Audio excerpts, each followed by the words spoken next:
Are you ready to move on to the next level of improving your mic skills as a DJ? By the way, all of this stuff you can take or leave. This is just stuff that I like to use and I like to think about. And I'm just trying to help. It's absolutely free. I don't charge for this kind of stuff. In fact, I'm kind of like Robin Hood. I rob from the rich and give to the poor. And in this case, the rich person I'm robbing from is Hollywood DJ, located on 11th Street in Los Angeles, California. Give them a call. Check out their website for all of your DJ-related needs. They're good people. Alan's a good pal of mine. He's hooked me up before. He'll hook you up too. So thank you, Hollywood DJ, for being one of our channel sponsors. Now that we have that out of the way, in the last video we talked about what I call verbal tics. Like and when you say them a lot in any kind of presentation that you give as a DJ. Or even in conversation. I may violate some of these rules in this video as well. And the reason I may violate them is because I am delivering this video in more of a conversational fashion. And when I present at DJ conferences, this is how I like to deliver as well. I'm not scripting things, I do outlines. And I just riff on the outlines and try to stay on topic. But when I am presenting at a wedding where I'm on the microphone and I'm introducing a wedding party, or perhaps introducing the bride and groom, or making any kind of announcement, I tend to be hyper aware of what I'm saying and how I'm saying it. So yeah, you may hear some mistakes in this video. So bear with me on that. Do as I say, don't do as I do. So the thing, if you haven't seen the first video, we were talking about trying to eliminate that, and the way to eliminate that is to record yourself on your phone, just like I'm doing right now, post it on YouTube, and listen for the ums. The reason I suggested you upload it on YouTube is so you can share it with a friend and explain to them what you're trying to accomplish, because sometimes it's hard for us to edit ourselves. We need to get that input from others. Others may hear things that we don't. So that's why I suggested putting it on YouTube as a private video. You don't have to share it with the world. But yeah, turn your camera on and just do a grand entrance like you would at a wedding. Listen to see what you're actually saying. And then let a friend listen to it and help edit your speech. Before we get into what I want to talk about today, which is almost rhetorical speech or phrases that we use repetitively, I want to go back to for a minute. Sometimes it's best to completely eliminate something from your vocabulary. It's kind of like alcoholism. If you're a recovering alcoholic, you can't have a beer a week or a beer a day or a beer a year. You completely stop drinking. Same thing with ums. If you use them sometimes, maybe that's not such a good idea. But I did think of one instance where using might be appropriate. And I'll give you that example. And this is like when you're ordering food. They may say something to you like, "Would you like fries with that?" You could stay in silence while you're considering whether you want fries with that. Or you could respond, "Yeah, sure, I'll have fries with that." It's less awkward than dead silence. The in that case is letting them know that you're contemplating whether or not you want fries. Otherwise, your reply might sound something like this. "I haven't thought about fries, but let me contemplate that for a moment. Yeah, I think I would like fries." Is probably a better thing to do than go through that whole rhetoric. You sound kind of insane if you talk like that, or like you're from another planet and you're trying to act human. So yeah, sometimes even is natural, but you don't want to overuse it. If you listen to stand-up comedy at all, which I do a lot, you hear occasionally, but it's carefully placed. The seasoned professional comedians know when to put it into whatever they're saying, and it's for a response, or it's to make it sound like they're confused or flustered or something like that. It's not by mistake. The seasoned comedians put it there on purpose. It's for a response. Speaking of response, I'm going to give you a tip. And that is, whenever you get a response from an audience, whether it's laughter or applause or anything like that, it's best to freeze in the moment. And I mean literally freeze and let the applause or the laughter or whatever the audience response is breathe before you continue. You'll see comedians do this all the time. They'll tell a joke, and at the end of the joke, people will laugh and they'll freeze. They won't move at all.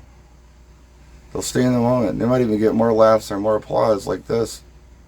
And then when the applause or laughter subsides, they'll continue. This, as a wedding DJ, is so cool, especially with applause. Think about after the first dance is over and everyone starts clapping. Instead of interrupting the clapping with, let's give it up for Jane and Craig, you just let it breathe. All right, just a quick tip for you right there. All right, now on to the repetitive phrases. There are a lot of them. And I'll start out with one that I hear a lot of DJs use as part of their rhetoric on the microphone. And that is, ladies and gentlemen. I know that sports announcers use this. And I know that sometimes it may be appropriate to open on the mic by saying, ladies and gentlemen. But if you do it every time you turn on the microphone, it gets very repetitive for the audience. And there are reasons that you don't want to do this that I'll explain in a little bit. Sometimes people follow up, ladies and gentlemen, with at this time. Or, ladies and gentlemen, may I have your attention at this time? At this time's a weird one, because it just means now. And it's a lot of words to say now. There's better ways to do this. Get creative with it. I do. What you say is up to you. The reason you don't want to say ladies and gentlemen every time you turn on the microphone is because from the audience's point of view, when they hear you say it for the first time, you may get their attention. Oh, ladies and gentlemen, yeah, that would be me, yes. The second time they hear it, they may start to think in their head, he said this before, I don't need to listen, I've heard this. Let alone the third, fourth, fifth, or sixth time you say it on the microphone. Which is why it's a really good idea to not overuse ladies and gentlemen. I just don't use it. Kind of like alcoholism. I know that way back, I used it way too much. Where now, I just eliminate it. If I use it once in a while, like I said, I might just be having one beer, which does not make you a recovering alcoholic. You're still an alcoholic at that point. What could you say in place of that? Hello! Or, just a quick reminder, folks, anything other than ladies and gentlemen to get their attention, whatever's appropriate. Think about other things to say. When I turn on a microphone for the first time at a wedding, the first thing I say is, hello, how is everyone? Sometimes I'll turn on the mic and say, how was the food? That's my introduction, and I get a response. Just want to introduce myself. My name is Brian. I'll be your DJ this evening. There was no ladies and gentlemen. There was no at this time. There was no any of that. There are different ways you can say things. And I don't want to tell you exactly what to say on the microphone, because to me that's art. And you have to develop your own style of emceeing. For me to, I guess, tell you exactly what to say does not serve anyone well. That's scripted. I like natural. If you need to script, that's fine. Ladies and gentlemen, just one example. There are other things that people say in conversation. I have a friend, and I've been beating him up about this for years. He uses the phrase, I'll be honest. You might ask him a question, like, how was your day? I'll be honest. It was a pretty good day. Okay, so did he need to use I'll be honest before he said that? No. The phrase I'll be honest implies that He's bullshitting you the rest of the time, but this time he's going to be honest and give you a real answer. That's not the kind of impression that you want to give anyone in your life, especially if you're doing sales or something to that nature, when you're meeting with a client. And you know what he actually did one time? He changed it up and said, I'll be blunt. Is that better? No, it's the same thing. It's filler phrases that are unnecessary. How was your day? It was good. It was really good. I'll be honest. It was good. I'll be honest doesn't need to be there at all. I was in a sales meeting one time where the head of the U.S. sales department was talking to all their regional salespeople. Good guy. Nice guy. But it drove me nuts because he had this rhetorical phrase that he used at the end of almost every point that he made and stuff like that. Today we're going to talk about sales and stuff like that. You know, we did pretty good this year and stuff like that, but you know, we could do better next year and stuff like that. What? Why are you saying this? Was he aware he was even doing it? That's the question. Being self-aware of the things that you say. Are you? This is why I feel like shooting the video with your camera and posting on YouTube, evaluating it yourself, and then having a friend evaluate it is a really good idea. You can go back and do edits and say, hey, did I improve? Not, is it great?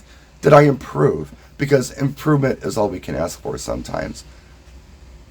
With practice comes improvement. The more practice you put in, the more effort you put in, the more improvement you may realize. So that is why the video, I think, is vital with this. How many of you have done it? Just let me know in the comment section. Has it helped?